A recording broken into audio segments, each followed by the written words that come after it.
Castor is a film podcast filled with dubious opinions, plot spoilers, and a healthy sprinkling of bad language. Thanks for listening. Take a much loved movie and stir in a different cast.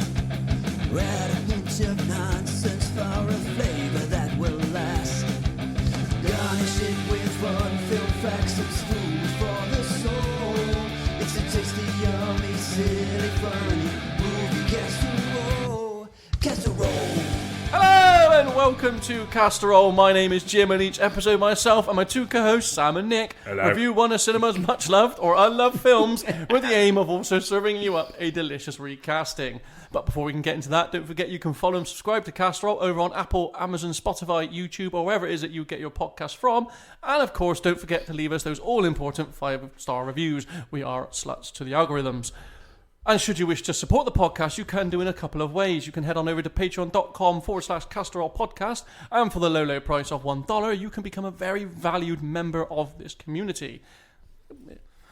And should you wish to represent the podcast, head on over to tpublic.com, just search Castorol, and you can take home one of our many designs in a variety of forms. If you want a t-shirt, a pin, a badge, stickers, a mug with our faces on it, why not? Get it in. I do think if we had just t-shirts with just Jim's face taking up the whole t-shirt, and even maybe with a slogan like "What would Jim do?"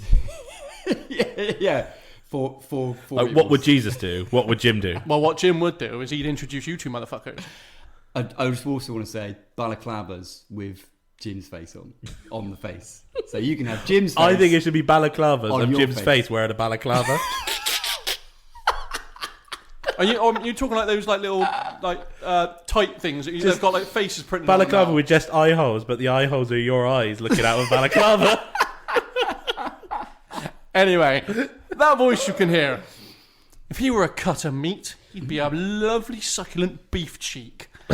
beef cheek. It's definitely me. It's Sam. Yeah, I have been described multiple times as a beef cheek. Have you ever had beef cheek? Is that even a thing? Yeah, it's a thing. Cheek, is it? It's meant to be Literally really like nice. every cut. Is it? Maybe really nice. Like surely like which cheek? Because you can get like face cheek and ass cheek. Well, let's get. That's just well, business. well, we're going to get to that. Oh. That other voice you can hear. Okay. He's the fillet. It's Nick. I'll take that. And as I said, my name is Jim. I am very much the rump of this podcast. I would say the actual anus. Yeah, the rarest of the cuts. Yeah, you have to ask for that, Quite especially. Well, I'm not going to cook it properly. That is like a gobstopper. The anus. Yeah, You just got to work on it for about a day. How and a half. long do I chew it for? Keep going. Wow, that's That's in there now. Apologies to any vegetarian or vegan listeners we might have. No. But, No apologies. well, No apologies at all. Get your life sorted. Each their own. We're on that subject. Whilst we're still on the subject of steak or any kind of thing that you might have a steak sauce with, what would be your number one? If you could just have one, how do you take that steak? Do you have a sauce with it? right. Oh yeah, okay. it's if I had to choose, ideally we would go with the béarnaise. Oh, But quite rich, your béarnaise. Not everyone really does it. It's usually only M&S that do it, and Right. it's normally quite pricey for this piddly little pot. What is béarnaise? What flavour? How would you describe it? It's like butter. It's a buttery. butter, yeah. sort of, yeah. But so we would usually just go with the classic peppercorn. Like a peppercorn. I'm going to throw out there. I don't think a good steak needs a sauce. No, it doesn't. You're right, but Definitely question not is, fucking if- ketchup. I was just going to say all you need is ketchup. No, A little bit of ketchup. Please take. You're not serious, are you? Yeah. if you're We're ending the podcast I right was there. going to say you're off the podcast. Give me that fillet steak and just have a little pot of ketchup. Right, you're officially off the podcast, and Ideally, like cheap. I used to have a mate that would put ketchup. I will replace you with Tom. I used to have a. Please no. Then I'm outnumbered. Tom is basically on this podcast already. That's true. Yeah. I used to have a mate who put ketchup on his pizza, and I'm like, I do that. That's weird. why? I do that. No need. It's already got a much better tomato sauce on it. I don't know. I was just a little... Bit of mayo though for a pizza. A little bit of dipping mayo. Well, like you dip the crust and stuff, but like. like spraying it with ketchup, like a like dew. a little bit of mayo. Although the best thing is like a garlic mayo, or like a barbecue. But ketchup on a pizza's Mamma mia, no. Sorry to any of our Italian listeners out there. Just the world. Sorry to the world. It's me, Mario. Yeah, no, I think I like. I have to say though, if I was going to go for a sauce, just taking it back, nice, just a ceviche, like a nice kind of fresh kind of. What's a ceviche? Just like. Isn't that a DJ? R.I.P. DJ Ceviche. He was at Ibiza last year, rocking it hard. I know nothing about DJs or that world, so this is where any kind of references end. No, it's kind of like chopped up like herbs and like sort of citruses and stuff. You know, it's very nice. Sounds interesting. It's very nice. They used to be probably in other locations, but they used to have one at the top of Park Street. They used to have a restaurant called Cow. Did you ever go there? What do they do? Steak. It's a vegan restaurant. It was all about how much they love cows. They wouldn't serve cow. No, it served steak, and they used to have like this huge cut, which Liz lovingly referred to as the horse dick cut, because it was just a massive. Despite being a cow. Yeah, but it was the size of a horse's penis, and it was very nice with some ceviche. Yeah, it was good. She didn't want to call it the bull's dick then. No, the bull's dick. Yeah. The bull's dick. The bull's dick. That was very confusing. Yeah, sorry to any of our listeners, should they still be here at this point of the podcast. Hang on a minute, what is this? Some kind of food podcast? Yeah. it Well, is, I mean, our description specifically states we're anything but a food podcast. Yeah. So, what have we been watching? I watched half a thing, so I'll just throw it straight out. I watched the first half of Glass Onion. Oh, have you seen it before? Yes. Never seen it before. Oh, I love glass. Have you Yeah. have you watched the first one? Knives Out. Maybe this is the one with when they all go to Edward Norton's big. Yeah, so Yeah. that's the second That's one. the first second one. one. Was it? There's the first It's one. is- not. You don't need to have seen the You don't- first yeah, one. yeah. A standalone. Because that's why things. it's called a Knives Out mystery, the Glass Right, Onion. right, The right, first right, one is right. just called Knives Out, and there's the third one due out this year. Because Point. viewers are so thick nowadays, they need a title to be. Remember the first one you saw? Well, originally it was just going to be called the Glass Onion, and apparently people were like, "Oh, so is it connected to the Knives Out But, film like, then? Because why it's do- got the same character." And But so they it's so they weird. renamed Why does it it a need to Knives be- Out mystery. Are they based on novels? I think Out of so. Yeah. interest? And Because the I third can one's imagine coming the out. novels being a lot of fun. I think the third one's coming out this year. Sometime this year, yeah. Yeah. But yeah, I'm enjoying it so far. I think Daniel Craig makes a very good detective. Yeah, he is. He's kind of like he's good. almost Poirot-esque, isn't he? Yeah. Kind of out there. But Yeah, eccentric. He's got that whole Southern twang. Yeah, I he's thought- having a lot of fun doing it. I thought the first one was better. I think the first one was a better film. I think the second one was more interesting. Like the first one was a straight kind of whodunit. Oh, look at Yeah. that! It's a bit of a twist. But the sort of the twist in it wasn't that amazing. But No. this one was the second one was a better much more- mystery. Yeah, but it was also like all of the characters were.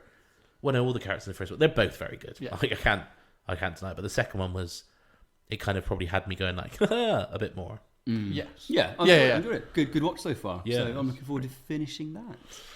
The only thing I've really got to talk about is actually it's not a film or a TV show. It's actually a YouTube channel. Oh, I'll tell you what I've been watching. Sorry, we're plugging other. Sorry. Well, it's not a film podcast, so I can plug I it. think it's safe. Yeah. Have either of you guys heard of the Outdoor Boys? No. It is like, I don't know. It's almost like chicken soup for the soul. It's this guy. So, arguably the worst soup. You don't like chicken soup? Oh, chicken soup shit.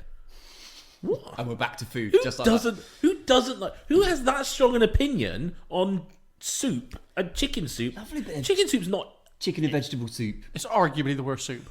It's not the worst. Don't tell me your favourite is fucking tomato. Not my favourite, but I do like a tomato soup. What's your favourite?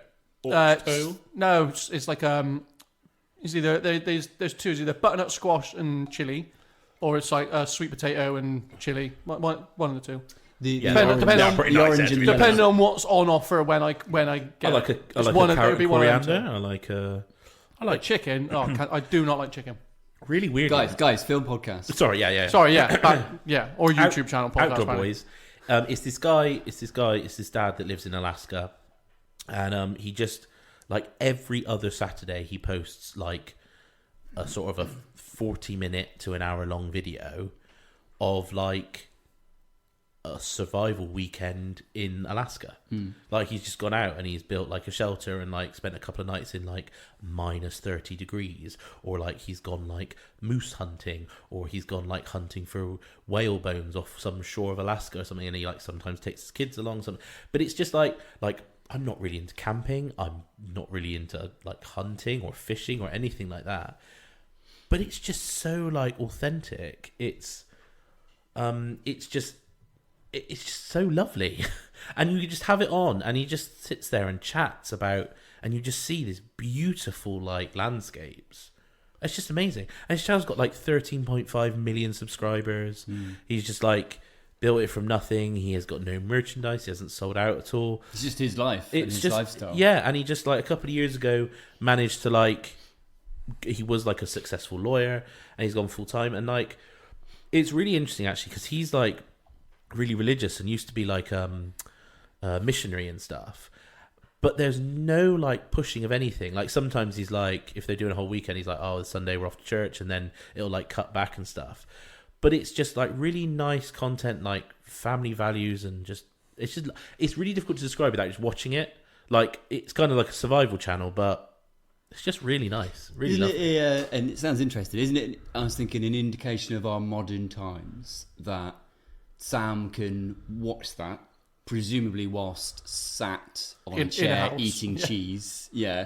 And then through some kind of incredible social media osmosis, you can come away from it feeling like you've just had a refreshing weekend in Alaska. He I feel great. just Feel sat great there, after watching either that. watching it on his computer screen or via his phone. He's like, oh, I just feel the fresh air. Well, no, I it's I not- feel it. I don't feel like that, but it has inspired me like to do some more like DIY jobs, get some stuff done, like, and like, you know, when you're sat there and you're like, oh, it's a weekend, I've only got a couple of days, like, can I really be asked to like put up that shelf and stuff? But then you watch a video of him when he gets up at like 6 a.m. and like builds a cabin, and you're like, yeah, I can probably put a shelf up. So yeah, I would, you know, he doesn't need a plug from us at all, but like, it's such a lovely channel. Like, just go and watch some. It's just nice. Nice. What about you, Jimbo? So, I mean, I've watched a couple of things. Well, one was prior to our last recording, but due to us doing a game thing, didn't really mention it, but I watched the Dogman film with my little boy. But recently, so for this one, I watched, this is an announcement to not watch this film. Just don't watch it. I watched The Gorge. Oh, I you? want to watch that. It's Is that the poo. Anna Taylor-Joy Yeah. and So yeah. poo. Really? It's rubbish. I wanted to watch it because I was like, oh my god, this looks amazing. Sounds like a really cool little premise, and then they just give away everything in about the first 20 minutes, and then it becomes this just really bad take on a film that's been done before. I thought from what I'd seen so far, it looked like a nonsense premise. It's nonsense, all right. Well, it's rubbish. I said to Liz, I was like, there's either got to be nothing down the bottom of the gorge, which makes it interesting, Yeah. or something really interesting down there There- to make it good. It was not interesting. Not either. No. Okay. It was that's what drew me into it. I was like, I want to know what's in the gorge. Is this worth my time? No.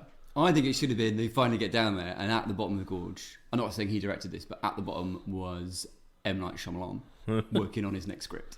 Yeah. And he's just like, go away! And then Yeah. they just go back up. The twisters haven't finished the fucking script yet. All right? Fuck off. Yeah, not very good.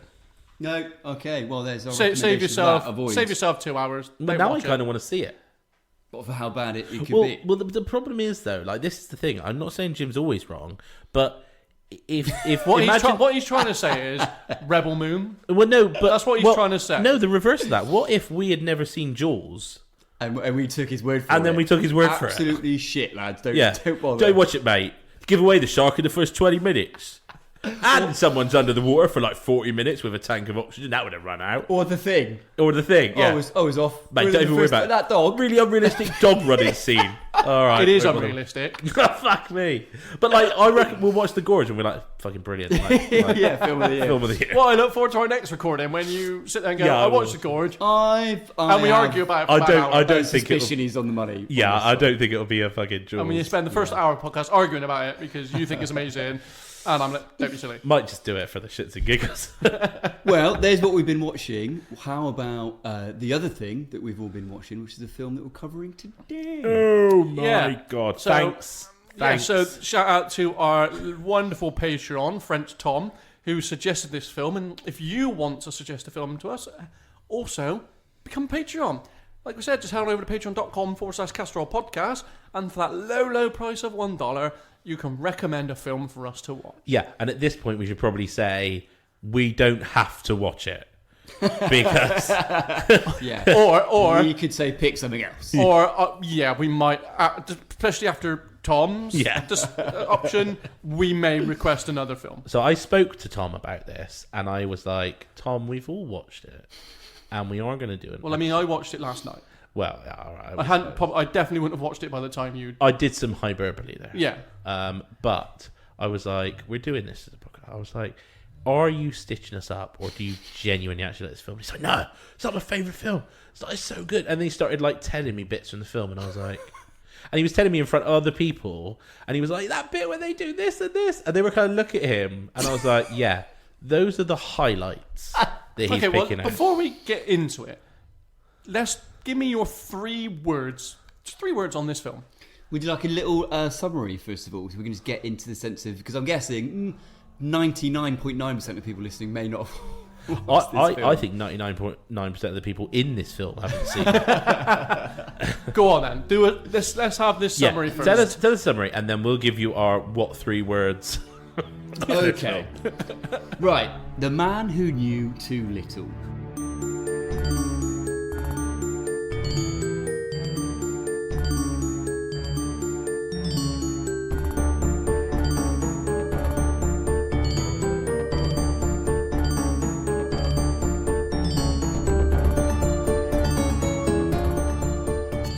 Which follows a man. And he knows very little. So, 1997's A Man Who Knew Too Little follows bumbling, middle-aged blockbuster video employee Wallace Ritchie, played inconceivably by Bill Murray in this film, as he flies from Iowa to London on his birthday to visit his brother James. So, in an effort to keep his brother out of the way of an important business dinner, James sends Wallace out into town to take part in the latest improv drama experience, The Theatre of Life. In an incredible mix-up, Wallace is caught up in a spy comedy.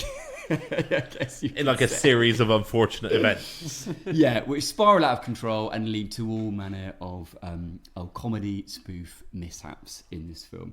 So it's directed by John Amiel, which you would love this, Sam, who was also the director of guess which other film that we've covered at length at different times on this podcast. Sorry, what was his name? John Amiel. Oh God! And we've discussed it at length. One of his films in particular. Directed once or twice. Well, he directed it. Yes. I mean, it's got nothing like this film. Although in some ways it kind of is. I don't know. I can't think. The Core. Amazing. It all comes round. And it all leads back to the core. Always leads back to the core. And it's written by Robert Farrar and Howard Franklin. And it's based on a book, a novel by one of the writers of the film, Farrar, also released in 1997, What's That Man? Yeah, and there we go. I mean, this is basically... Yes, it's a very much a Bill Murray vehicle, I think, this film. And it's kind of like... In some ways, it's a culture clash between the US and Britain, but it's got a pretty star-studded cast. I would say that the cast is stacked, especially from like the British side of it. Like there isn't a single like character in this film where you're not like, oh, I know him, I know her. Yeah, like, I don't think I could name anyone. Yeah, apart from probably the main bad guy, which I think normal is people. The guy from one of the big British sitcoms. You're thinking about Richard, someone from One Foot in the Grave. Yeah. That's the only guy I recognise. Do you not recognise Boris? He's Doc Octopus from Spider-Man. No, he's not. Yeah, I know. He looks so different. Like I think one of his cronies, might be Curly from EastEnders. Yeah, all the cronies are basically like people from there was Guy like Ritchie two films. people I recognised. I didn't. So they're not necessarily like A-listers, but No, in but terms they're of like British sitcom. And who's the brother? I'm trying The to, brother, he's been I'm in a trying to lot wrap of my brain American, around like, what film I know him he's from. been in like a lot of American rom-coms and things. But yeah, I just couldn't.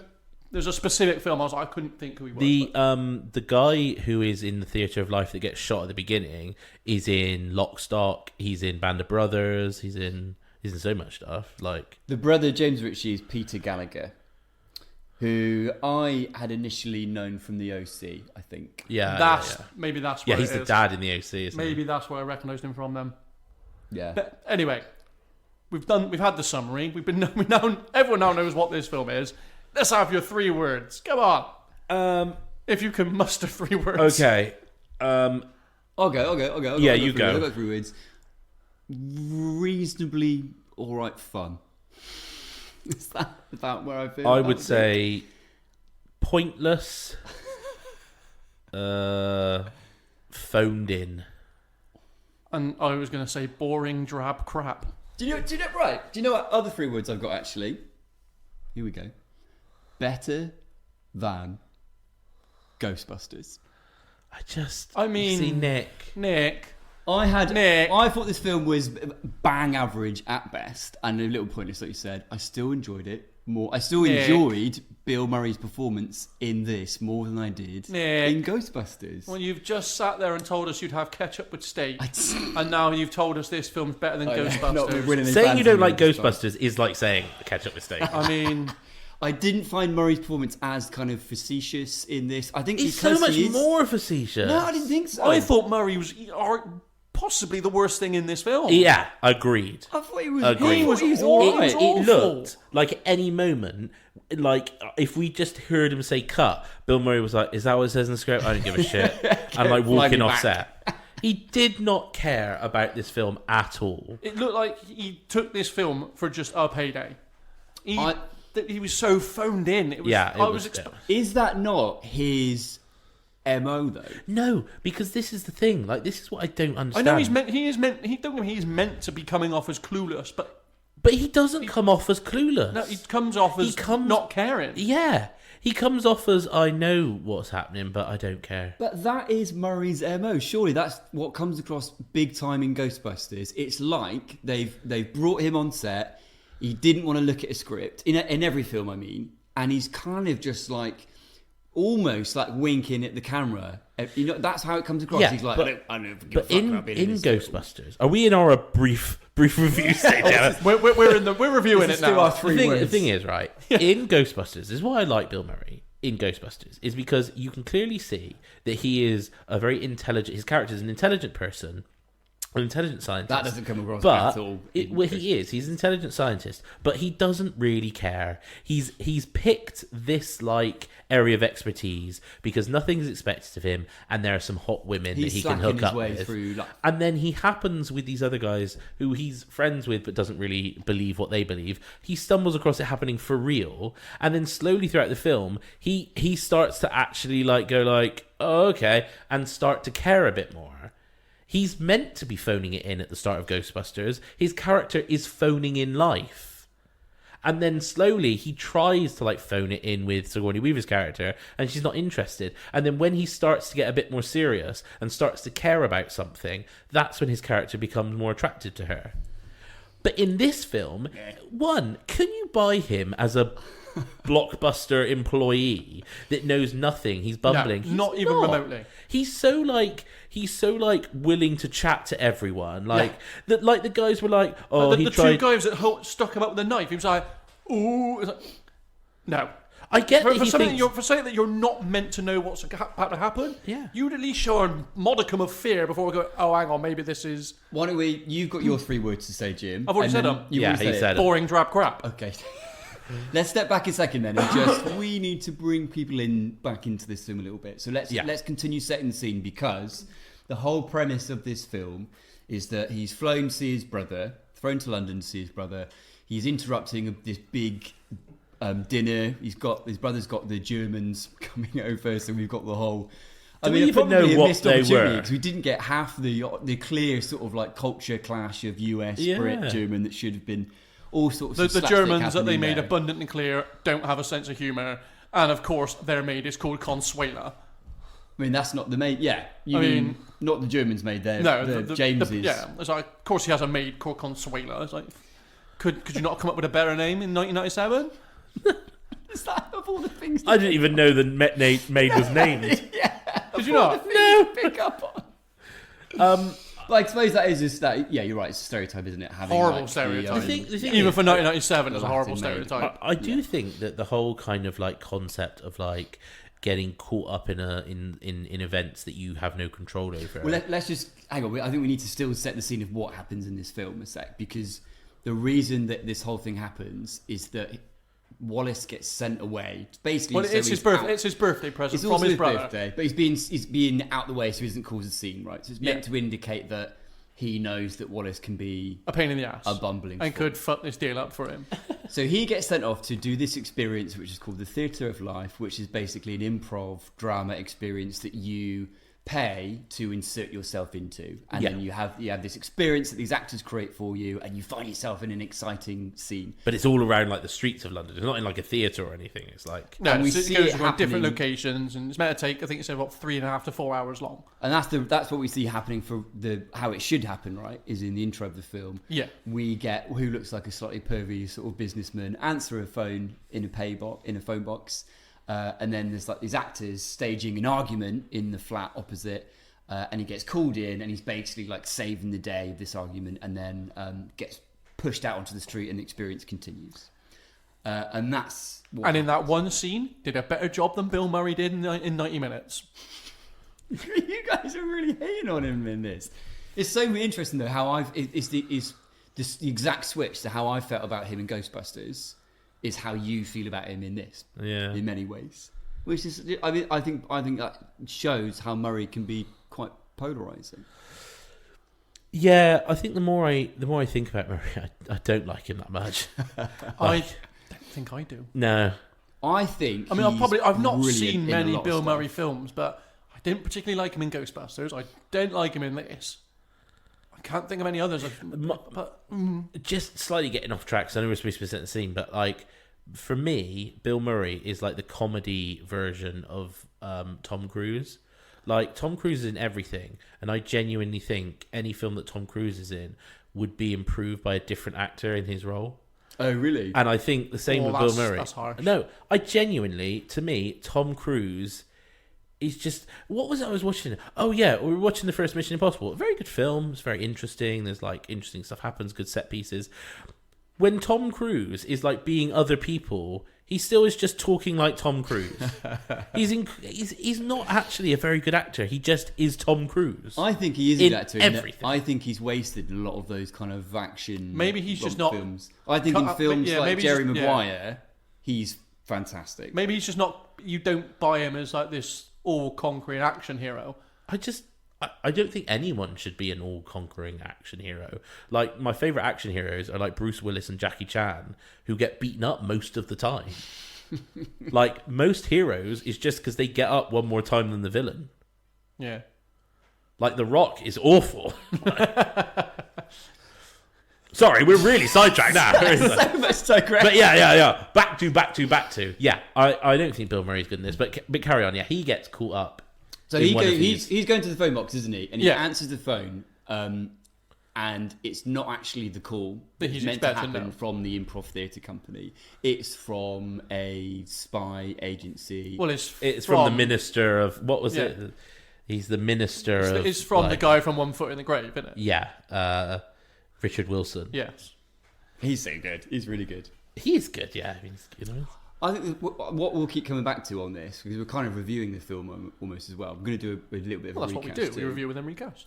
Is In so the often intro. with this, I feel like so much of it was a missed opportunity to do more of everything. I wanted more of like these great British actors giving like really good comedic performances. I wanted more from Boris the Butcher. I wanted more from the Russians who come in the Assassins. Like there was so much opportunity to really amp everything up and showcase the best of British comedy. But I wonder if because it's like Bill Murray is this all-encompassing star, because at this point, this is 1997, so Yeah. he's done Ghostbusters, believe he's done Groundhog Day, so weird that he's done this. Yeah. Not far off of all of This that. feels like a low budget British film. So this was... This to me felt like Bill Murray's gone in and just kiboshed a lot of stuff. Went, no, I'm getting my stuff in. But then he doesn't actually get his stuff in. Well, like everyone else is kind of dumbing down their abilities and talent because they're trying to... you almost have to pander to the way that he acts and the way that he works. I'm not sure. It's weird. I mean, there's no doubt that for this film, Bill Murray is the big star. Yeah, I mean, this was a 20 million budget. I'm assuming a good portion of that. Like 19.5 million on Bill Murray. I fucking hope not, because this bombed. This made like 13, 14 mil. It made that much. Yeah, but out of a 20 million, so considering that it was a box office bomb. But still, it made that much. In a bad way, yeah. And was like critically panned. I mean, I can understand when it was critically panned. It is. I mean, I don't want to just slag off the whole thing. There are a few things I like, but even watching it... No, feel free to slag off, just because you've got to go to work with Tom next week. Well, I kind of slagged it off to him already. No, like, it felt like a BBC drama from the time. It didn't look like a Hollywood film. It didn't feel like Hollywood film. The sound wasn't great. I don't even think there was a DP. Just the cinematography was just awful. Like, it was just... Nothing was good about it. I'm amazed you've not mentioned this, because you're often the one, Jim. I mean, I might get there. I might get there if you'd give me time, but Okay. Well, was there any issues that you picked up in terms of continuity? So things like you have issue before with, let's go back to the thing, but you were like, well, that won't happen. This didn't make any sense. That wasn't realistic. Because there was one glaring thing for me that I picked up in this film. Well, go on. You what is it? And then I'll... Well, again, it might have been the edit that I watched, but there's a scene when they break it back into a house, I think, and they're down in the kitchen, and at one point he's got his sunglasses on, and then it cuts back, and they're just like they're not on his head anymore. Like, I think that's the level of the editing in this film, where they're probably like, nah. I probably that kind of thing would have angered me. I was so numbed by this film and bored by it, I probably was just glassed over that. What is going on? I didn't pick up on that. But normally, you are. That is the kind of thing I'd be like, what the fuck? I know it pissed me off, but yeah. Was there anything that obviously you guys feel a certain way about this? Tom obviously visits like Tom clearly puts us at 5. I mean, he's double stacking the sub, but apparently. I think probably this is another example of like when you saw this film. Like, you guys did not like Princess Bride. Yeah. Do you know what? Speaking of that to me, this is that film. The people like Tom saying this is one of his favourite films. It's like Sam saying Princess Bride is one of his favourite films. This is better than Princess Bride. There's quite a lot of people that like Princess Bride, though. They're both shit, and it both makes me think, what are you? That's because there's a lot of people that watched it. It really makes me question your opinion on films. Do you genuinely think this was better than Princess Bride? Yeah. I wouldn't. No. There's parts of Princess Bride that I thought were great. Is there any part of this film you thought was great? There were parts that I thought that's quite good. The bit where he's driving and is just like, "Hey, I'm going to drive in." That really annoyed me. Actually, him driving in the fact that he's an American and yet he can just jump into an English car and just no manual. They drive automatics. Yeah, that is. He picked up on it. I hadn't picked up on that. Doesn't pick up on the sunglasses. That pissed me right off. They went, "I'll have a go on this." Ka-chunk. It's like, you drive automatics. You don't know manual. Maybe he's got a manual at home.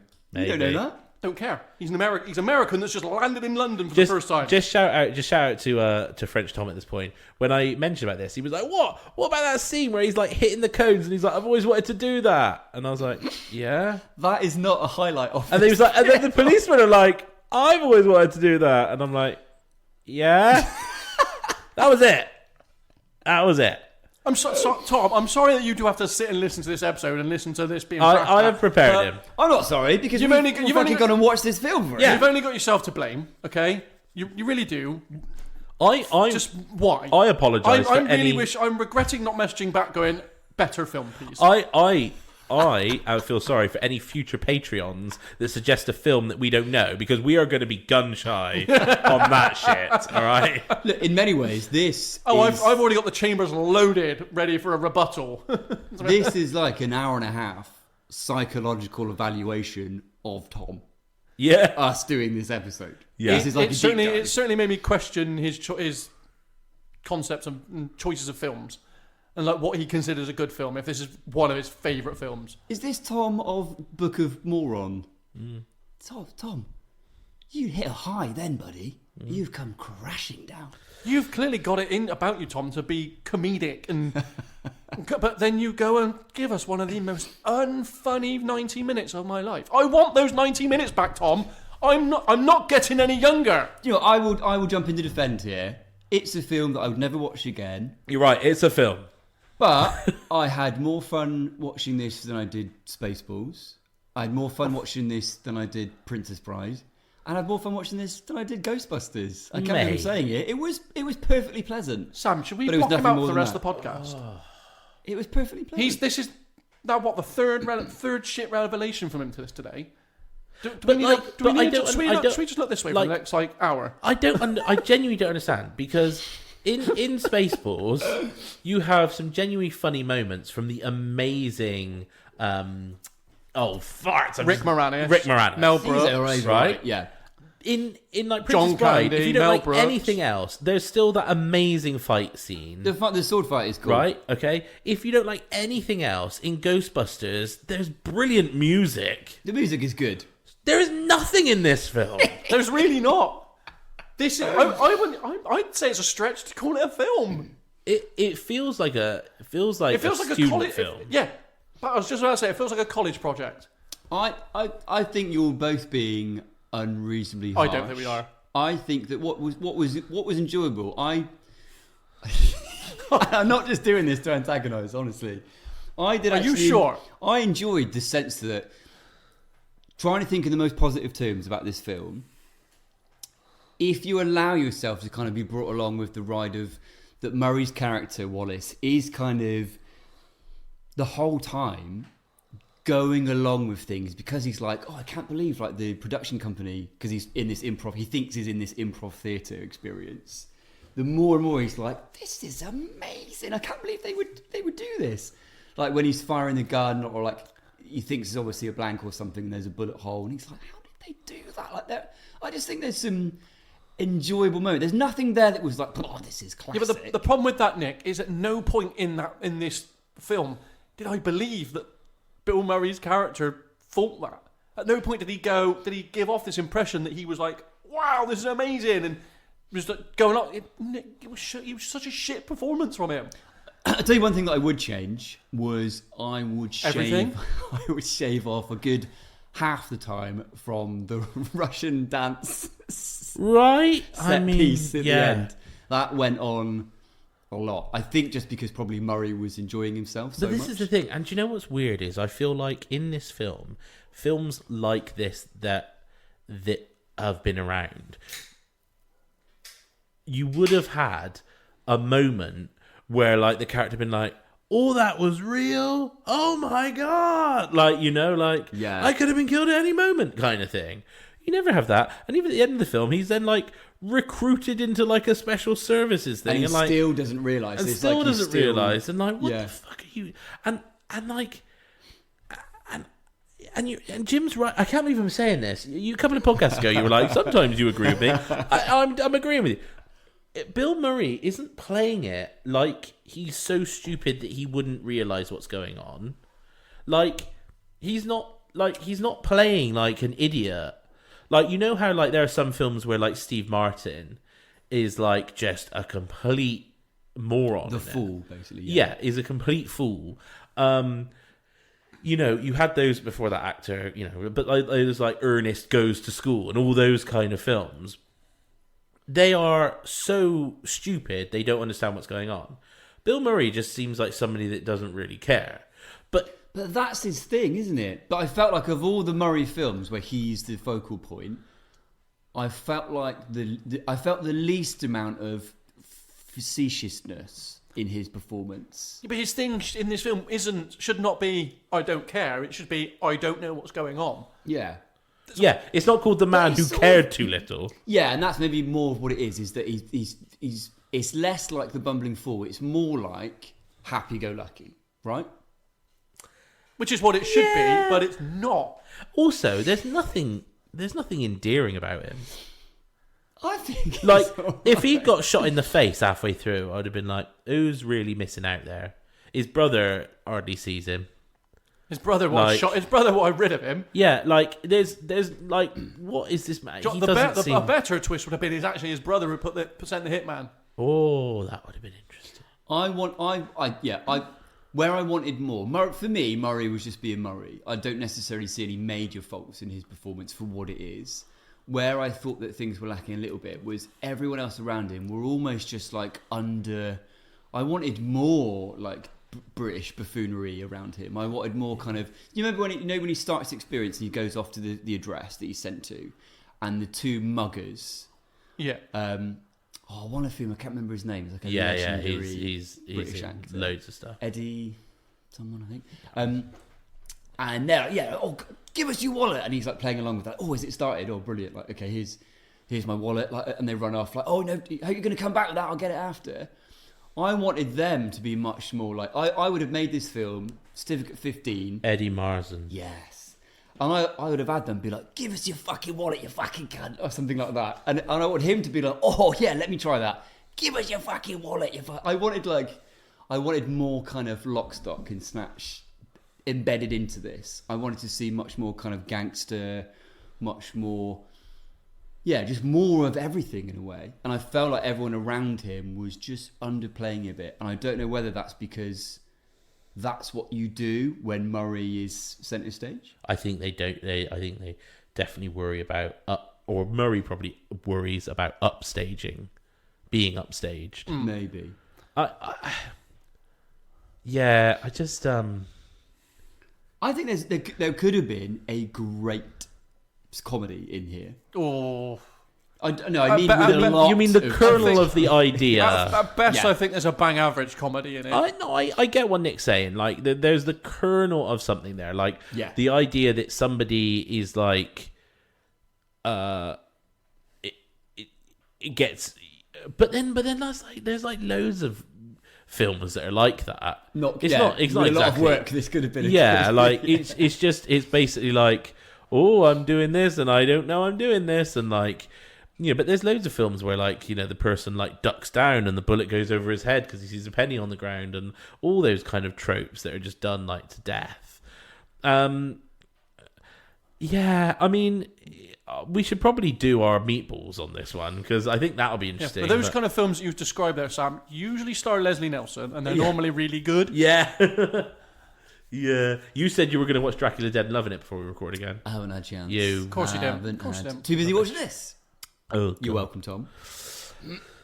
Well, let's do our meatball reviews, and as part of that, I think we should do our best and worst bits because I think we need to come with some good bits. I feel like we should end with Nick, so we end on a positive. Well, there you go. That's the positive we're giving. Let's start with you then, Jim. Go on. It's getting nothing. What's your meatballs? Nothing. No meatballs. It's an empty roll. There's no meatballs. Not a single. Not a single meatball. There was nothing enjoyable about this film. Nothing. Yeah. No meatballs. No meatballs. And what was your favourite bit? That it ended. And what was your least favourite bit? That I hit play. Okay. All right, on to me then. I'm giving it no meatballs. Are you as well? I'm giving it no meatballs. Tom, I'm And sorry. Sam, what buddy. was your worst bit? I think my worst bit was the sort of the quote unquote post-credit scenes when the ridiculousness is still going on, and he apparently seems to be in a relationship with a beautiful woman. Does he still think she's a hooker from like this show, or does he think she's an actress now? Because if he knows who she really is, then he realizes like the craziness and how close he got to dying, but he doesn't seem to acknowledge that in any way. And then when like a spy organization comes to recruit him, does he think this has happened to him again? Like, it's just, there's so many questions that are just ridiculous. I think my favorite bit is probably the bit with the real Spencer's dead body. I think there's some quite funny stuff in there because there's not many times that you do that trope with like a dead body. I think I can't remember what the film is now, but there's definitely one where like they like, oh, that's it, in Tropic Thunder, you know when like Steve Coogan's character gets like blown up, Yeah. and Ben Stiller like lifts his head up and he's like, it's just corn syrup, and he's like licking the guy's blood, and it's like, it's not corn syrup, that's a real dead body, and he's like licking his like severed neck. There was that kind of like comediness where he's like, that guy is dead, but he's like, oh, he's a good actor, like, and whoa, he didn't even move then. Like, there were some kind of funny moments. Pleasant, right? There were some funny moments there. And also, my favourite bit was seeing Joanne Whaley in it. Have you remember where she's from yet? No, go on. Because we talked about this, and I was saying it for the podcast. She's Saoirse from Willow. So which character was there? The main woman. Right, okay. She's from Willow, which is like one of mine and Nick's like favourite. Okay. Like, yeah. Oh, yeah. Yeah. Oh, And she, I mean, she's, sexy lady. Sexy lady. So, yeah, those are my two favourite bits, but like, nothing, it's not getting a meatball from me. Not even one meatball. No. There are like moments. Is it getting a slither of sauce on the bread? It's a buttered roll for me. That's what it is. And like, a bit of crusty bread with some butter is lovely. But in this case, usually you need that crusty bread to like dip it into like some soup or something. Yeah, it's I'm sorry. I'm sorry, French Tom. It's a no. It's merde. No. No, it's not good. Come on then, Nick. We're ending on the high. How many meatballs are you somehow giving this film? Yeah, because you gave Ghostbusters like 2. So is this better. a 3 fucking meatball film for you? I got to go better then. So Did he go? I don't think he went as high as 2, did he? I don't know. What did I give Princess Bride? Maybe 2. I think you gave Princess Bride a 1 meatball. Yeah, I think you were as low as 1 for Princess Bride. I genuinely, like, I know that, like, Princess Bride is, like, an acquired taste. I know I like that. But I don't know how you can think this is better than Princess Bride. Look, 3 meatballs for me would be a perfectly bang average film with a little bit of promise. I don't think this is quite there. 2.5 meatballs. 2.5 2.5 is bang average. 3 is above average. Well, yes, but I mean, like, with a little extra something. So this is just average. I would say compared to this, Rebel Moon is fucking Oscar worthy. Fuck off. How have you managed to find a meatball to give this film? I just thought it was a little bit of fun. It didn't like blow me out the water at any point. But again, I think you've got to factor in that I had a totally different experience to Murray's performance in this than you did. So I think that's key. I think that think is about key. me feeling the same way as you do now when I watch Ghostbusters, then hopefully you can appreciate that it hinges. But around Ghostbusters, even if you hated Murray, had amazing performances from some other excellent stars. It had a great supporting cast. Like, it had great okay. performances from, Sigourney Weaver, from Dan Aykroyd. I don't know. I don't think she was great in it, and I don't think Dan Aykroyd annoyed me in it. The only really good performance in it was Harold Ramis. No, Rick Moranis. Rick Moranis. That was the only. If you said to me what's the best part about Ghostbusters, here's Rick Moranis. He's good in most. That's Rick arguably Moranis correct, but yeah. Rick Moranis is the best. So that's what I'm saying. I think we're starting to get a bit off track here. I think it's safe to say. It's because we're just trying to talk about any other. I think it's safe to say. Well, let's continue on the vein of this film. I think me and Sam believe we're going to make this better. So, should we now cast a roll? Let's do it.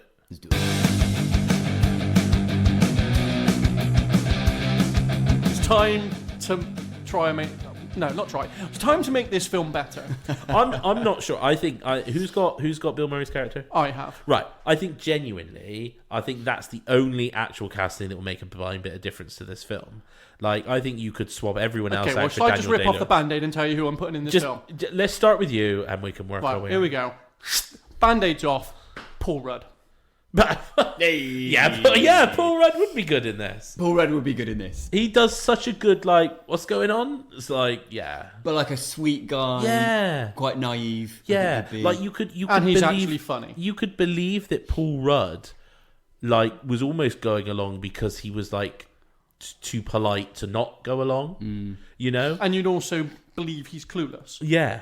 Like, I feel like Bill Murray's character at any point would just be like, I'm not enjoying this, I'm walking off. Like, Right. you know, whereas Paul Rudd would be like, well, you know, my brother's paid for it. Because he's too so- nice. Yeah, you know, Yeah. like... I think he could also be the brother in this quite easily. Yeah. I could see him as Yeah. the brother too. You're going to hate me for saying this. This could very easily, this script could very easily be a Will Ferrell vehicle as well. I'm It just could. throwing out It there. could arguably be. I don't like Will Ferrell, but he would also make it better. Yeah. I think that would he could play the buffoon. Yeah. and just, Do like, you know who go I along. see? Do you know who I see actually in that more than Will Ferrell, which is like a very Will Ferrell character? Is that John C. Riley. Riley? Yeah. I think he would be that kind of like, what's going on? You know, like, Paul Rudd's a good pick though. Paul I think Rudd that's is a like good the pick, leading yeah. man for this. Yeah, I'll always take a bit of Rudd. and he kind of looks like a spy. I think he's definitely done a film, hasn't he? What film has he does it where he's like, do the James Bond, and he's like, That's I Love You Man. yeah, P.S. Yeah, When they not get P.S. the I love billboards you. made. And... I love you, man. Yeah, that's good. Yeah. Yeah. And he's like, That's when he's doing like the best man thing at the end, isn't he? Yeah. yeah. Oh Yeah, God, that's- Paul Rudd's good. He's He's good. great. Paul Rudd's good. He's great. I don't think there's a bad Paul Rudd film. Like, there's films that aren't that great. Like, you know, I like haven't Ant-Man seen and Ant-Man, stuff. yes. Like, some of the Ant-Men aren't that good, but Paul Rudd's still fucking tip-top in it. Like, he's brilliant. From Clueless to fucking Ant-Man, he's the man. And his cameo in Friends. His cameo in Friends. There Well, it's you not even a go. cameo, really. Well, it's not, is well, it? yeah, it was cameo turned semi-main I think character. he's actually. I think I've seen him in a trailer for a film coming out this year where he's actually like evil or like a villain or something. Which I think actually he could be really good at. I There's think always those where you He's feel a like I think he's one of. No, he's not. He's not a villain. It's in that Dead Unicorn. He's He's in that, Unicorn. is he? Yes, he's in that. He's what's her name from Wednesdays? Jenna Ortega. Jenna Ortega's dad. yeah. And he's a bit sort of weird in that. Is he arguably one of the most consistent actors? I think he is. And he doesn't age. He's He one of doesn't them. age. He's just ageless, isn't he? No, I Does think not I age. genuinely think he's consistent. Like, I don't think he's bad in anything. Well, he's obviously got a good agent. Do you know what, Jim? That could be one of your best Fuck yes. picks of all time. That's your best caster role ever. Should we? I don't think for he is. your worst film of all time. Should we go round the circle, or should I just do my other? Let's do a circle jerk. Let's do a circle jerk. Okay, let's not do that. Okey-dokey. Let's not. No, we're not going to do that. Do you want me to jump in at this point then? Who have you got? I've got James Ritchie, who is Wallace's brother. Yeah, you do the brother, then I'll do the love interest. Cool. So yeah, I've got James Ritchie, who's played by Peter Gallagher. I've gone with what I felt like was needed a bit more in that relationship was Peter Gallagher's portrayal of this is very kind of like he's kind of a genuinely a nice guy as well, isn't he? He's a little bit put out by his brother being a bit embarrassing, But he's clearly like not the black sheep of the family. Yes. You know, and he feels the pressure of like being the. And I successful, wanted a bit yeah. more of that, and I think what you need a little bit from that dynamic is that he feels a bit of resentment towards his brother, who's like a bit of a waster, isn't he? Basically, still works in Blockbuster. But then he's got to be embarrassed able by him. to then turn it around when he realizes actually what he's put his brother into. Yeah, there's that point at the end where James, the brother, realizes like, oh, like, I love you, Wallace. Like you're such a fun. Like, and there's that he realizes that he wasted his life by going after success and money. Da, da, da. So I needed someone who could do that a little bit more. Someone who was a bit slimy to begin with and comes around a little bit.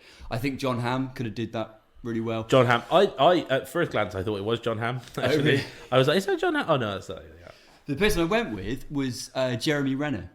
Yeah, Who I think could be well, a that'd bit be really like- good with Paul Rudd. Paul Rudd. Paul Rudd. Yeah. There you go. It could be like, you're embarrassing me a bit. We need to get rid of him. Could be a bit hateable, and then towards the end comes around. I like Renner. There you like go. Renner. He's loves He's it. nothing like This Renner. is Renner's debut on the podcast. I don't think he's been brought up before, has he? This is Renner's debut. This is Welcome aboard. I'm sorry. This- This is the film. Yeah. Jeremy, that you're But in on. actually, Are you sorry because you liked it? well, yeah. do you know what? I think our cast is going to be pretty fucking stacked now. Oh. Let's move to Is the love it interest. going to compare to our Princess Bride one? Well, look. We've got we've done so far so good, right? We've Yeah. got the Americans done. Now we need to do justice to the British cast. Well, Wow. So, I may have picked some Americans. oh, for fuck's sake, all the British characters. Yeah. Fuck off. Fuck's sake, Sam. So originally, well, because I mean, she does a questionable British accent in some of the shows. But I originally thought about maybe going for Vanessa Hudgens. So could we just say who you've... The first one. So, yeah, it would be Laurie, who is like the love interest, played by Joanne Whaley, who is Saoirse from Willow. So she's like this character who'd been... She's first encountered by Wallace when he goes to the address that he's sent to. And she's sort dressed of... up in she's like a lady of the night. outfit. Yeah, and she's extorting money out of like some British politicians and things. And, Cool. She's not a prostitute, but she's sort of a prostitute. It's indicated at first, but she's like, no, I'm not. Yeah. Okay. So I was kind of thinking, I thought Vanessa Hudgens, because I thought she would do quite well at like kind of like the sort of innocent and sort of almost like she does quite well at doing good fake acting. I know that sounds weird, but like That sounds like that's such a backhanded compliment. because like when she's in films and she's supposed to be like trying to act as the character, she does that quite well. Like how in this, like she'd be like playing a character. Yeah. She does that where you kind of know. But in the end, I actually went for I've properly upped the ante now and actually going with the other two. I think Elizabeth Olsen would be really good because she's got that like sort of sweet and innocent. But then like if she's like banging someone on the head and like punching them out, you could sort of buy that as like she gets angry and stuff. And I think she's very much got that sort of sweet innocent, but you would buy that she's kind of can take care of herself a bit. Now, can I just check that neither of your other two you've picked from the MCU? No. None of your other two recastings are from the MCU? No. I like it, but I also can't believe you went American. I did go American because this opportunity to fly the flag for a great British actor. Well, do you know what it was? I think part of me, I was a bit worried that because we were going for a film that not a lot of people knew, I wanted to definitely go for people that people knew. Yeah. Because the person we were replacing, unless you know Willow, you don't. Yeah, you don't really know her. Do you know it would have been Kate Winslet? Winslet in. She's funny. I mean, I love Kate Winslet. She is very funny, but I don't buy her as like. And she's beautiful. But for a lot, I think all the people I mentioned are beautiful. But I don't buy that. Like the character in this is quite happy to sort of be led. And Kate Winslet is always a very sort of strong female character, and I think very quickly she'd be like, "No, I'm not doing what you tell me to do," But that's not the character. The character's kind of like that's fair. That's fair. I'm not saying that Elizabeth Olsen and Vanessa Hudgens aren't, but I think they're better at playing characters that might be. Oh, there we go. Olsen's in. Yeah, Elizabeth Olsen. Right, so let's go back round then. Let's finish this circle jerk. Why are we calling it a circle jerk? For fuck's sake, can we stop with the glog glog? Are you just feeling left out? Come on, give us a glog glog. Right. Anyway, so my other recasting was meant to be the real Spencer, but we all know my opinion from a previous episode of pointless characters. See, Nick and I were talking about this. People that are in a film for about 30 seconds and don't do fuck all. That would be such a good opportunity for a fun cameo. Such a good cameo. You're right. It would be if this character really did anything. But No, they didn't. They walk into a room, shoot a fake pimp, and then the last thing you really see of him is breaking through some glass. They don't do fuck all. But then there's that hilarious scene where he's like dead in a chair. Yeah, that's the best. But he's not doing anything but sitting in a chair. But that anyway. Right, okay. I chose not the recasting because we were looking for a sixth character to do. We had some options I such found as one. this person. No, sixth character to do one. a cast role. No, but I mean, we were thinking, who shall we do as the sixth one? And we decided on the original Spencer, the real hitman in this. There were some other options, such as the Hawkins character, maybe some of the other Russians, maybe Eddie Marston as the mugger. But we settled on the original hitman character, like we were just saying, because we thought it was a good opportunity to put someone really funny in that role that could kind of almost steal the scene. Like at the end of Spaceballs, where what's his name comes in? Where John Hurt comes in. Yeah, and you're like, what? And you're like, that's amazing. He's only in it for like 10 seconds, but you remember John Hurt. You could put like a massive A-lister in this. Yeah. And you'd be like, that's amazing that they agreed to do that. Like, do you know what? Tom Cruise. I said I could have swapped with you. Yeah, but gave my opinions back in Gangs of New York with Liam Neeson, and how fucking pointless that was. And I didn't give a, and I didn't care, and I didn't care about recasting him. Oh yeah, so you didn't even think of someone for that. And you were arguably, insulted. Liam Neeson did 1,000 times Can I- things. can I just- 1,000 times more than this person. Can I just get this on the radio? Because we talked about this text message. In your opinion, if we ever recast Star Wars, do you not think there's any point in recasting Darth Vader? No. What? Not that. No, I don't think there's any point. It just doesn't matter who's voicing him. Because arguably, it doesn't make the film worse or better. Of course it does. No, it would change the character. Of course it would. But you can't say that someone, like, for example, if for argument's sake, back when it was getting cast, Sean Connery got picked to do the voicing over James Earl Jones. You can't... Are you telling me, look, I am your father?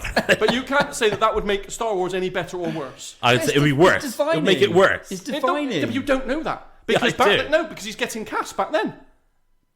Well, hang on. Wait. So back then, no, because then you would, nonsensical. because then you would have grown up with Darth Vader being Sean Connery. Right, okay. But just stop for a second, because what you're talking about invalidates our entire podcast. Because what you're saying is any casting doesn't matter.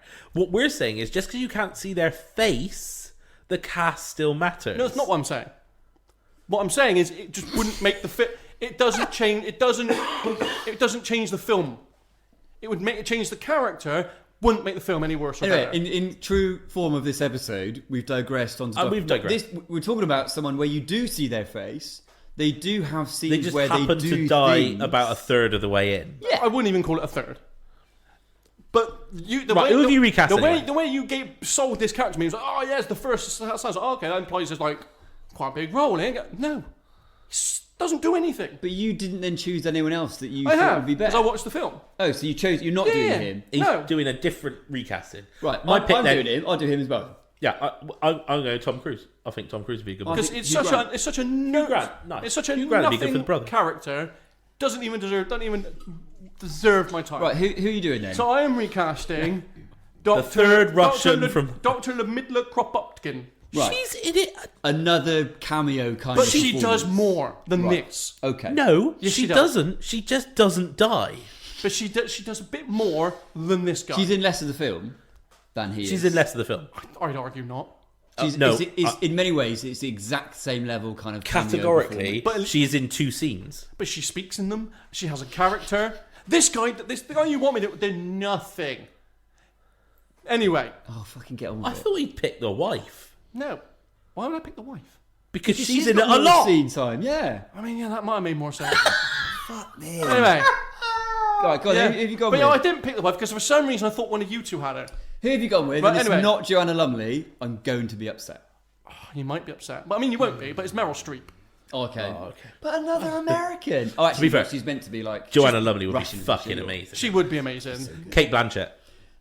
Also good. Also Yeah, Lumley would be good. amazing. I did not think of her. You're right. Hang on, who did I say for Laurie? You said Kate Winslet. Kate Winslet.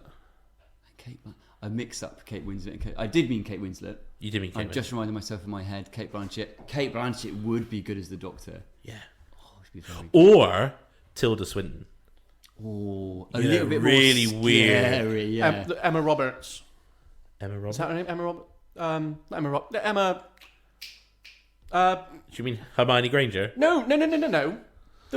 Emma Thompson. Emma. That's it. Emma Thompson. Emma That's She'd what I'm also thinking of. be good. She would be good. Also. Yeah, She'd be good sorry. as the wife, actually, the English wife. That's what I was saying. We've Emma digressed Thompson. She'd also anyway. be good We as have, Harry. yeah, again. Yeah. But she a whole Right. slew of ideas. So for that you're little going cameo. with Meryl Streep for the Doctor that's in 2 scenes, and is arguably a bigger character. and I than do this think assassin. Hugh Grant would be great as the assassin. He I think would- that he would be fun, I think wouldn't that'd he? be fun. And a pointless. Because when you see Character. him dead in the chair, I just it do would you be know- hilarious. Do you know what? I think what has redeemed this episode, this entire episode, is how fervently Jim was against this like character who is the guy that the main character gets mistaken for, shoots somebody, Integrity. attacks the main people, Yeah. gets beaten up by the main person, is killed, has a very funny scene where he's dead, and he's like, no, I'm not going to do that, he's not in there at all.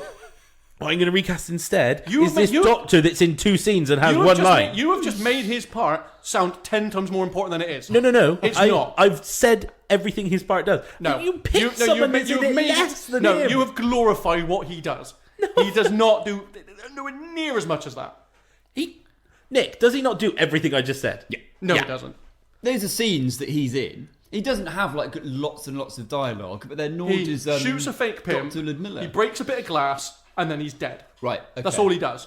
Well, okay, so it's on to me. I am doing one of the Japanese tourists who is in the lift. Going by that logic. Because he's got a couple of bits of dialogue. Yeah. Well, let's So, hear it then. Come on, let's hear your choices. No, You've done, you've dug the hole now. Let's hear your choices. don't know. Probably someone from fucking Parasite. All right, Christ. Right, moving on. I am casting Boris the Butcher Blavatsky. Now this is like arguably like the second biggest part, really. Yeah, he's in this considerably. He is like the big baddie that they call upon. Yeah. But was he much of a name back then in '97? What had he done by that? No, I think he was a huge name back then. No, but he'd been in some stuff. But Yeah, if we look back at it now, then yeah, we would but say most people would now know him from Sam Raimi's Spider-Man 2, where he played Doc Octopus. I'm assuming like this because the best Spider-Man. you've got people like John Thompson, Yeah. Cliff Barisi. You've got like people who were big in terms of like sketch comedy at the time as well. So it may well be that he's been in a lot of this, but he's very good. So it's played by Alfred and Lena. And he is like the big baddie Russian hitman who's called upon to take out Wallace, or take out who they think is Spencer, basically, or the American as they keep referring to him as. So it made me think of, is it Lock, Stock or Snatch that Boris the Blade is in? That's in Snatch. Is it Snatch? Yeah. It made me think of that. Motherfuckers. Yeah, just because of the name and the Russian, But I thought it needed to be someone who was quite imposing, who could have a lot of fun with it, but who you felt was like, they like are like a mass killer, like they've done some terrible things. Because they talked about the fact that like his two henchmen, they hate the fact that he always makes a mess. Like, please, Boris, no, like, can we just talk or something like that? Because he like beheads these people and stuff. So I went with someone who's best known for their role on Game of Thrones. I went with Rory McCann, who AKA is the Hound. From Yes. Thrones. Yeah. You imagine him just with a moustache and just a very domineering, scary presence. I mean, that is an excellent pick. Can I throw a name out there? You certainly can. Jean Reno from Jean Leon. Reno, John Reno, from Leon. He's just From 1998 Godzilla. he would be good. Yeah. Yeah. Yeah. I can just imagine him legend. being like, I got off his head. Yeah, He would be Kind of French. He a would... very French Russian Yeah. assassin. Well, you can Boris. There's no reason why you couldn't have made the assassin French. Yeah. You could. I mean, you'd have to change maybe a lot of the plot side around the Russians. I am Boris the Butcher.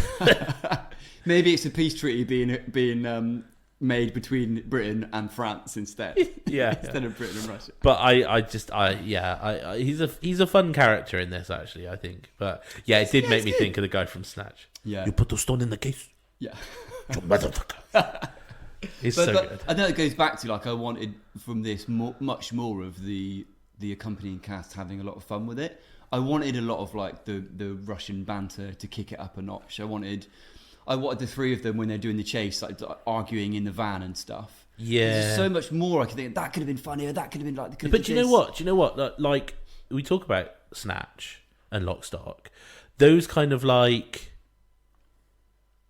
where they like accidentally do moments and like they accidentally kill somebody, or they're like, what do you mean he's dead? Those kind of like moments are done so much better in those films. Yes.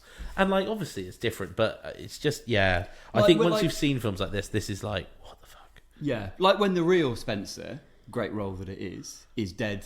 Pivotal, I think. Oh, completely integral to the film as a whole.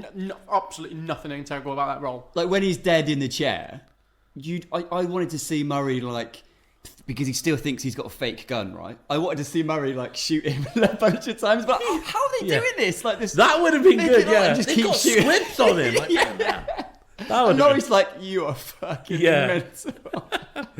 Sorry, so who would you pick for the recasting? I was too busy listening to Sam doing his Googling. For Boris, Rory McCann. Okay. Who's the Hound from Game of Thrones? Right. Well, that's really interesting that you've gone Game of Thrones. Okay. So for my final casting, I have Sir Roger Dogenhurst, Yes. played by Richard Wilson, who English people will know from only, as One Foot in the Grave. Victor Meldrew. Yeah. I don't believe it. And I've gone with I've got another name down here, but I'm not even going to bother because this one's better.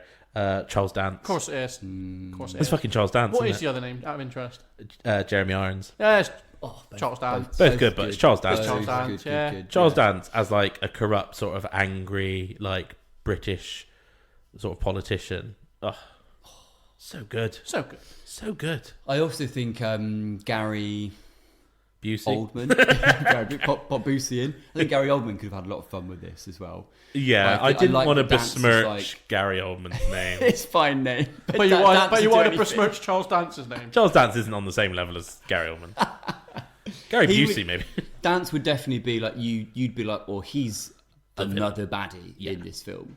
I think there'd be more jeopardy in that regard. I just. What a stacked cast. So made a good film recap? here. Yeah. Should we recap? So,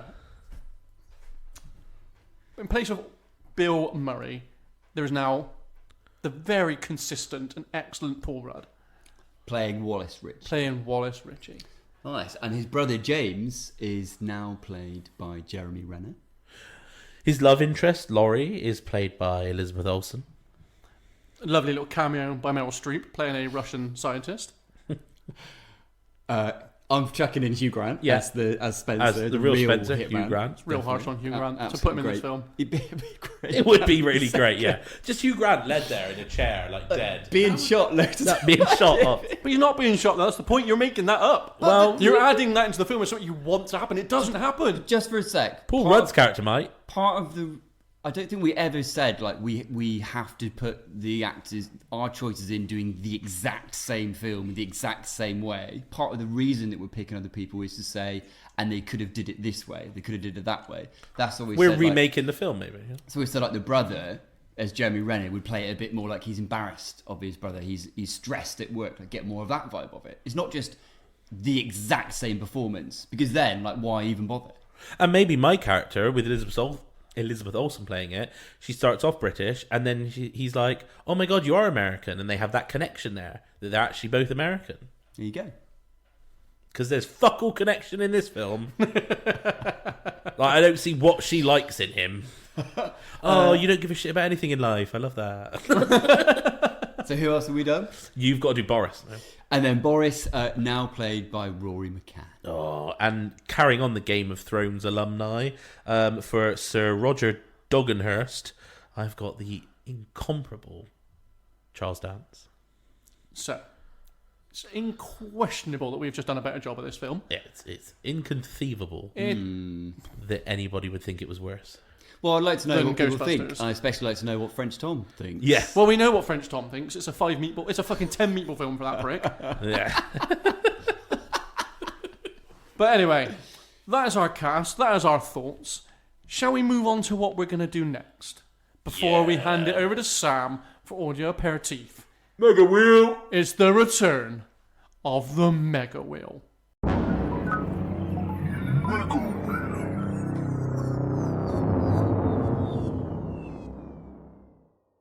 Just to recap on what kind of things we can expect from the Mega Wheel. Is it films? Did we Films? put Willow on? Willow, if Willow Willow's came on out. there somewhere. We've got the likes of Blade Runner, Heat, Usual Suspects, Taxi Driver, Predator, Willow, dreading when we get to Titanic. We've got things like The Matrix. We've got Lord of the Rings. We've got a film called There Will Be Oh, Blood. imagine if fucking Lord of the Rings comes up. Spinal Tap. I'll finish the Face- circle jerk right there. Face Off. No Country for Old Men. Though we got a lot. What I love about those films Of is film. most of those will really continue your filmic education, Jim. Yes. We can really start to, like, you know, get down into why you are the man you are today because you haven't seen some of these seminal films. You're right. Or it could just also I could walk into a room and go, be really angry and go, I hate that film, and then you spend 4 minutes going, what? There's some on there that I just couldn't. I couldn't possibly call it either way. Whether Yeah. you would be like masterpiece. It Have moved you seen? me. Have you seen Titanic? No, I have spent nearly 38 years of my life never watching that film, and I wish to spend another 38 never watching that film. Well, it came out in 97, so... Yeah, but I am nearly 38. Yeah, right, okay. Since its release, I have spent all that time not watching it. But I don't And understand... I have no intention to ever watch I that don't film. understand why you have such a visceral hatred of a film you've not seen. I don't know either, but I have no intention to watch it. Well, let's hope that comes up then. Well, should we find out? Let's spin that thing. I reckon he'd love it. I reckon he would just... Because he has got a big soft spot, I isn't reckon he cries little tits he? I off. reckon...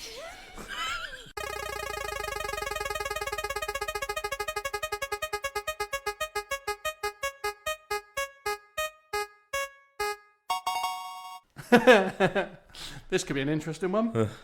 We're going to be doing The Shining. Oh my god! You ever seen it? Of course I've not seen it. Have you seen it? Yeah. Have you guys read the book?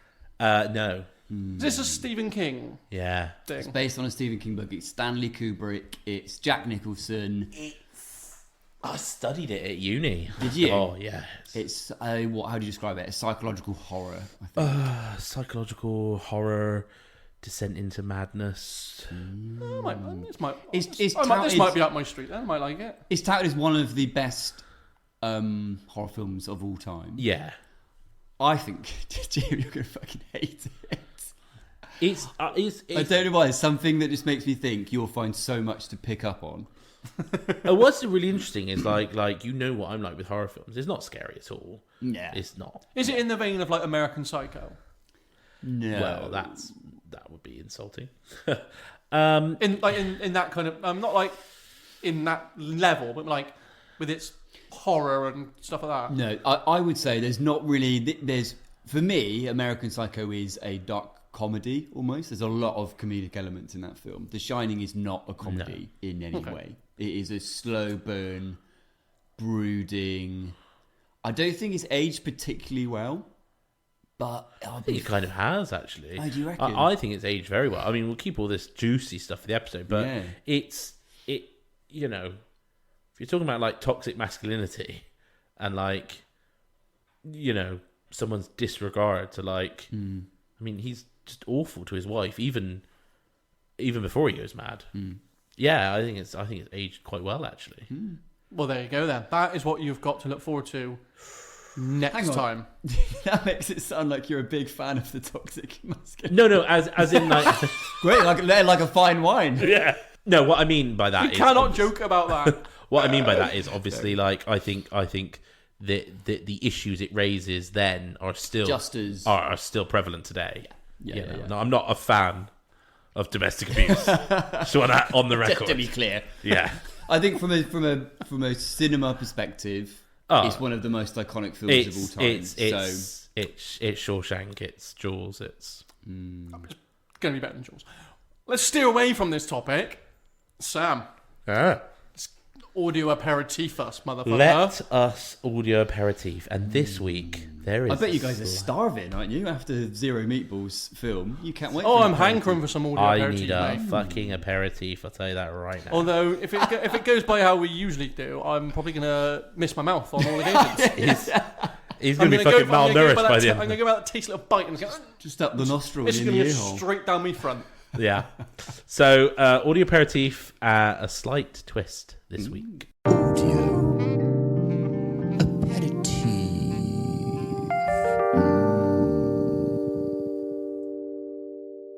Okay, so this week the twist is, as opposed to just being sound effects, it is small snippets of the theme music to famous films. Ooh, cool. Ooh, interesting. This Now- is interesting because if it's like these, particularly the intro bits, they often the main theme doesn't kick in, does it? Until a bit further in. There are some very hard ones that I might bring in later weeks, and there Okay. are some easier ones. I've tried to go for a mix. cross section today. Okay. Okay.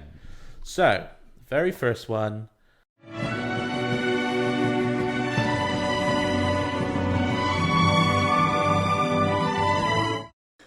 Right, that is the first. I feel little like I snippet. should know that. So, you guys. I feel like I should know So that. I'll go to Jim first. Any chance of another little? Well, yeah, I'm not just going off little of one run play. We'll have another.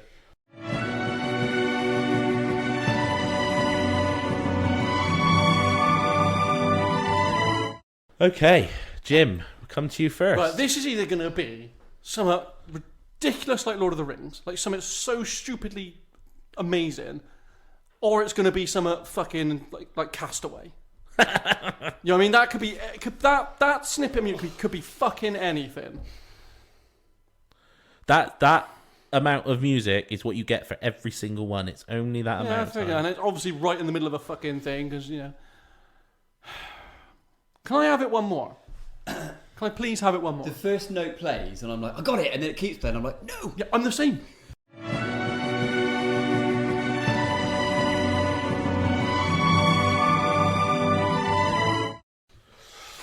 Okay, Right, Jim, come on. you have to press you for an answer. Go. Lord of the Rings. Nick. I've also put The Fellowship. Well, It's I've been a the bit more Fellowship of the particular. Ring. You should have known it from the first fucking half beat of that. It's so fucking easy. It's so fucking iconic. Of course it's fucking Lord of the Rings. But those first few notes, I was like, Lord of the Rings territory. It keeps going. I was like, oh no, where's this? This is like Watership Down or something. That's what I mean. It could have been. That's what I'm saying. It could have been it's like Lord of the Rings, or it could have been just fucking like Castaway or some shit. Who knows with Sam? And now for something I only completely know Lord of different. the Rings because I'm like, it's iconic and it's Sam. Hang on, do we know what the scores on the doors are now? It now start, plus it one was each. 9-5, Okay. so it's now 10-6. Okay. Was it? It was 9-5, yes. And now for something completely different.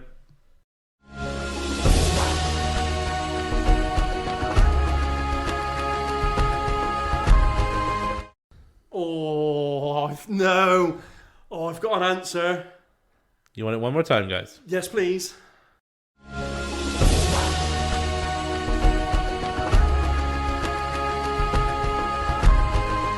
It's those drums. It's those drums. Nick, coming to you first. It's those drums. Nick's gone mental. Rocking in the corner. Ketchup with steak. Better than Ghostbusters. Oh god. Oh my god. What? It's there, It's the but drums, it's not. isn't it? It's there, but it's not. It's the ba ba ba ba ba ba ba ba ba. It's the drums. It's the drums. It is the I- drums. just for the sake of moving things along, I don't think this is right, but I'm just going to say Lion King. I know that's not. Lion King, okay? Is it Avatar? It's Avatar. Is it actually? It's Avatar. Oh man, fuck that film. I've only watched that like once. I've only watched it once. Have you? I really enjoyed it, but it's one of those films where I understand why it gets hate, but I also don't understand why I've people watched hate the first one a few times. Like, there's nothing wrong with it. Everyone's like, oh, it's just Pocahontas in space. I'm like, yeah. But it. Pocahontas was fine. great. that's just Dancing with It was Wolves. okay. It's all the same Pocahontas shit. was a like, great film. yeah. The only thing I thought was who's the main guy in Sam Avatar? Worthington. Somewhere think he's a bit shit, yeah. Yeah, a bit. Yeah, I tried to make him good. He's the worst thing in the remake of like Clash of the Titans. I haven't as seen. That's what I was I've gonna not, say, he was I've not just seen the not, second like, Avatar yet. Charismatic enough. But- Yeah. well. But he's doing like 5 films, isn't he? Yeah. Good God, no 5 one or 6 films. No one needs. Come on, this is not Rebel Moon, for God's sake. Right, last one. can't believe I Now got that. this is This is just 7:10 now. You're catching up. this is just going to be a you know it or you don't.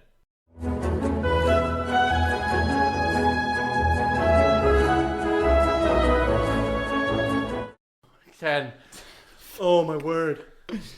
Can you next time go for ones that you didn't get immediately, Sam? Okay. Because we feel like we might have a chance. Well, hang on. I'm 2 for 2 here. Ah, God, this could be a One more record time. for you. One more time.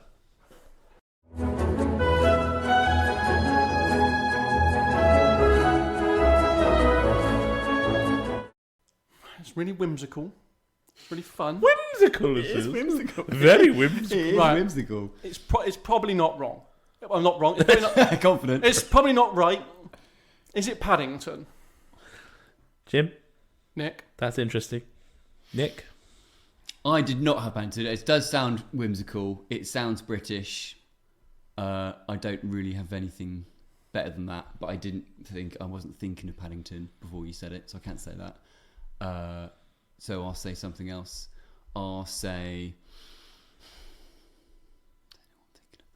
I don't know why this is in my head. It's not British at all. It's not really that whimsical, but it popped in. Mrs. Doubtfire. do you know you're close with Mrs. Doubtfire, but you're also sort of close with Paddington. It's Matilda. Oh. Yeah, I have seen that. It's very good. I've film. seen I've that. seen both. Yeah, yeah, I do. The remake or the? It's the original. Yeah. But I love both, actually. Yeah. Both are good. Yeah. The stage show is just something else. Oh, I just The remade film was the musicals. But you don't like musicals, do you? That was all right though. Yeah, that was all right. I have to say, right, we spoke about this earlier, that the rest of the family rented and watched Wicked, and oh my god, what a bloody racket that was. I was trying to work upstairs, and all I could hear was like generic song after generic song. Mate, it's because you've never been popular. Somebody turn that down. See, what's this, like the 5th shit take from Nick this week? Sounded shit. Yeah, so it's ketchup on steak. Love it. It's The Man Who Knew Too Little is better than Ghostbusters. Yeah, and and it's Princess Bride. Wicked is crap. There's some other stuff he says. I mean, there's at least 4 or 5 this week. I feel You're going full I Jim feel this like week. you might have gone full Jim. That's it, Shay. Yeah, that's So, it. but to round that off, I win this week. You do win this It's a week, rarity. which means it's gone 7-10. 7-10. 7-10, catching up. Come back is on. Maybe that's it now. Maybe there's a few of the music ones chucked in. You might, If the next one is like, identify which Fast and Furious this car rev sound is from. Fast and Furious 2, that works. fucking Tokyo Drift. I wouldn't get any of them because I'm not. I'm Well, not no, a car we're guy. doing next week we'll be doing The Shining, so I'll do horror Oh, fuck, here we as go. the theme. Oh well, so I may as well just not Okey-dokey. show up for that one. Well, I better not embarrass myself then. Exactly. Okay, well that was anyway. it. That was Audio Aperitif.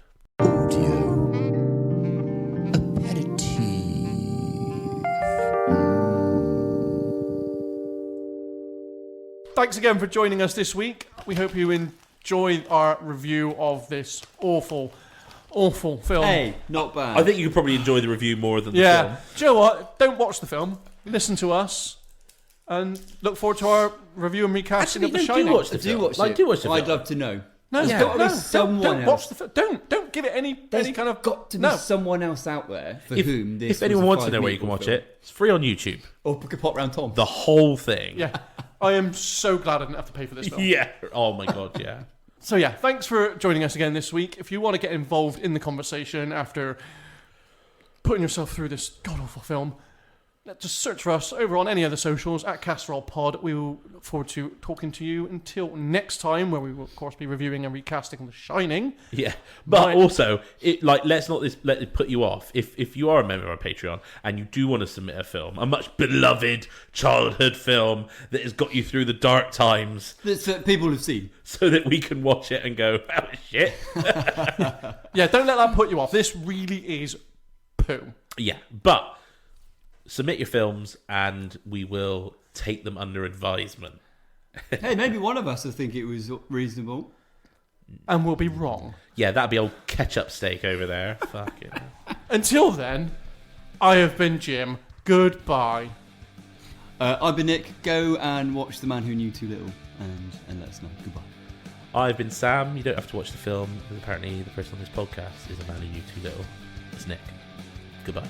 Lovely. Good bit of comedy. Like it. Thanks. Goodbye.